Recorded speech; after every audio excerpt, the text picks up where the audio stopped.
Jika dosanya dosa fisik, cukup dengan zikir pagi sore selesai. Tapi jika dosanya di dalam diri, maka dia harus zikirnya zikir yang tersembunyi. Mirip seperti dokter, kalau lukanya di luar, pengobatannya di luar. Kalau lukanya, penyakitnya di dalam, itu harus dioperasi, benar nggak? Nah, operasi terbesarnya itu adalah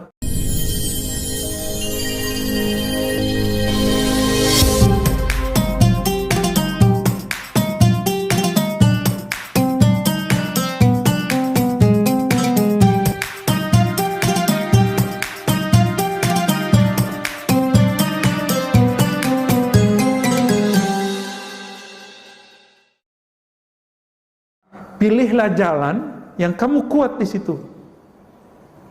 Jangan mencela-mencela nggak jelas, Pak. Pilih jalan yang di situ pasti ada orang yang suka, di situ pasti ada orang nggak suka. Jalan kita jelas. Maka waktu saya mengajar kitab-kitab ini, kitab Tazkiyatun Nafs, Riyadhatun Nafs, kitab tasawuf kata orang, kitab zikir, kitab Hikam Ibnu Athaillah, itu sahabat saya ngomong, banyak itu, bukan 1-2 orang. Antum nggak takut nanti dibenci oleh kelompok fulan, kelompok seberang gitu? Jawaban saya apa, Pak? Kalau saya beramal karena ingin dipuji si fulan, kelompok A, B, C, D, maka saya akan membuat dia senang misalnya, tapi saya akan dibenci lagi oleh kelompok yang lain. Nggak mungkin. Nggak mungkin saya disukai semua orang. Jadi saya memilih sekarang untuk siap dibenci dan siap juga disukai. Suka, ada orang yang suka ilmu tentang Tazkiyatun Nafs ini, Riyadhatun Nafs ini. Ada yang nggak suka, nggak apa-apa. Ntar orang bilang kita ngedongeng, nggak apa-apa, biarin aja. Ada orang bilang ahli bid'ah, syubhat, itu resiko, Pak, resiko di jalan Allah. Dan salah satu ciri-ciri pejuang di jalan Allah, la yakhafuna laumata laim. Tidak takut dicaci orang-orang yang mencaci. Kenapa? Itu kan biasa aja, jalan aja. Maka kalau pengurus masjid, betul harus dengerin orang dalam rapat, tapi jangan kebanyakan rapat, Pak, banyak kerja aja. Di masjid itu kok banyakan rapat, enggak, banyakan rapatnya nggak ada kerjanya ntar. Di mana-mana begitu. Ya, kantor aja kalau banyak rapatnya itu nggak ada jadi. Rapat tuh sedikit aja. Yang banyak kerjanya. Kalau kita rapat, pasti kita disalahin orang, dikritik orang, oh berubah lagi. Ya. Bi'ayyakuna munfaridan 'adiman nazari ghaira musyarakin fil manzilah. Nah, orang-orang ini yang ingin mencari popularitas, jabatan, mencari kemuliaan, ini nggak rela kalau ada orang mendapatkan kemuliaan itu. Kalau dia satu aliran, Pak, kalau ini dalam bab keagamaan ya, jadi keagamaan ini bisa kena nih. Dai sama dai masih sepaham nih, ahlu sunnah. Dia akan mengatakan, oh si Anu tuh nggak pantas ngajar ini, dia nggak pakar. Yang pakar maksudnya dia sendiri yang pakar. Tuh. Bisa begitu, Pak. Ini udah sepaham nih, udah sama-sama ahlu sunnah. Udah oke lah pemahamannya, masih bisa iri begitu. Apalagi kalau tidak sefaham. Kira-kira gimana? Satu ahlu sunnah manhaj akidahnya Asy'ariyah, satu ngaku ahlu sunnah manhajnya Salafiyah. Oh salame, Pak, salame itu. Si Asy'ari bantah Salafi, si Salafi ngata-ngatain Asy'ari, begitu terus. Dia nggak rela si Salafi ini naik, sebagaimana si Salafi nggak rela si Asy'ari ini naik. Begitulah terus. Apalagi muncul Sufi, merasa nggak pantas. Apalagi nanti ada nih cara-cara untuk menjatuhkan dia, beda pilihan politik. Maka antum lihat aja sekarang di YouTube habaib dengan habaib tengkar. Intinya sebenarnya adalah luka lama beberapa tahun yang kemarin, setahun pada tahun kemarin ya. Karena beda pilihan politik, sekarang cari-cari kesalahan.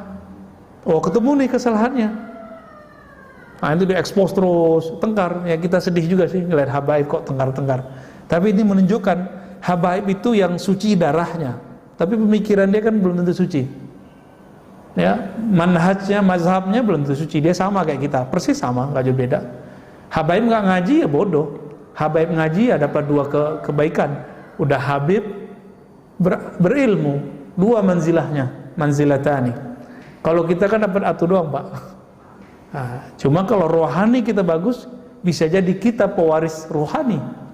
Mereka juga pewaris jasmani. Lebih kekal yang mana jasmani sama rohani? Rohani. Maka Nabi mengatakan pewarisku bukan zuriatku. Nabi mengatakan pewarisku ulama. Ulama, al-ulama warasatul anbiya, ya. Jadi kalau beda faham, beda aliran, oh bisa kalimatnya begitu. Syubhat, ahli bid'ah, sesat. Bisa begitu, Pak. Udah sering lihat ya di YouTube ya. Pasti sering lihat begitu, ya. Kalau dia sefaham tapi beda popularitas, nanti paling mau jatuh-jatuhin. Nah, ini agak sedih kita ngelihatnya, ya. Dan yang terakhir, penyebab orang bisa hasad, khabathun nafs wa syuhuha bil khair li ibadillah. Ini yang paling parah. Emang pada dasarnya hatinya busuk gitu, kalau bahasa Indonesianya. Tapi kalau terjemahan harfiahnya, jiwanya itu kotor. Khabathun nafs wa syuhuha bil khair li ibadillah. Dan rasa kikirnya yang pelit terhadap hamba Allah, bihaitsu yashuqqu alaihi ayyusafa indahu husnu hali 'abdin fi ma'unima alaih. Dia susah menerima kalau ada orang mendapatkan kebaikan. Seorang dai, seorang artis itu nyesek, Pak, si public figure ini kalau melihat si artis atau public figure atau si ustadz yang lain itu populer muncul, nyesek bagi dia. Ini ciri-cirinya, ya. Makanya mereka betul-betul jor-joran untuk menghabiskan dirinya, untuk membuat followernya senang, ya. Nauzubillah min dzalik.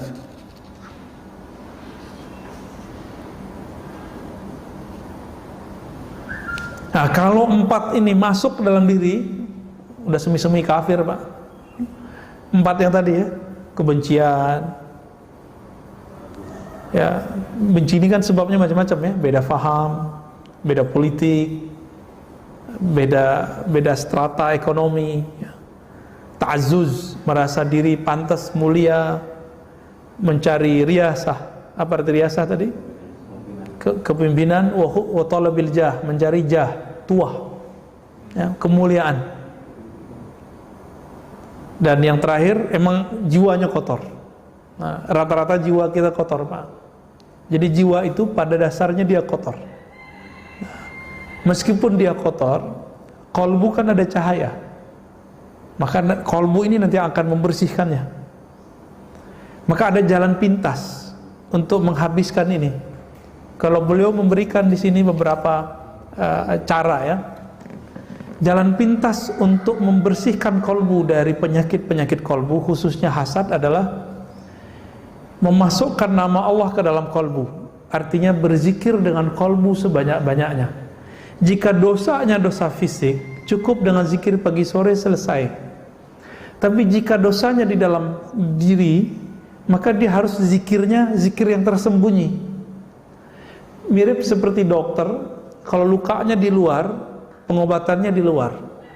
Kalau lukanya, penyakitnya di dalam, itu harus dioperasi, benar nggak? Nah, operasi terbesarnya itu adalah zikrullah. Likulli syai'in siqalah. Begitu dalam asar riwayat Imam Baihaqi. Setiap sesuatu itu ada cara untuk membersihkannya, mengobatinya. Wasiqalatul qalbi zikrullah. Pembersih hati, penetral hati, pengobat hati hanyalah zikrullah.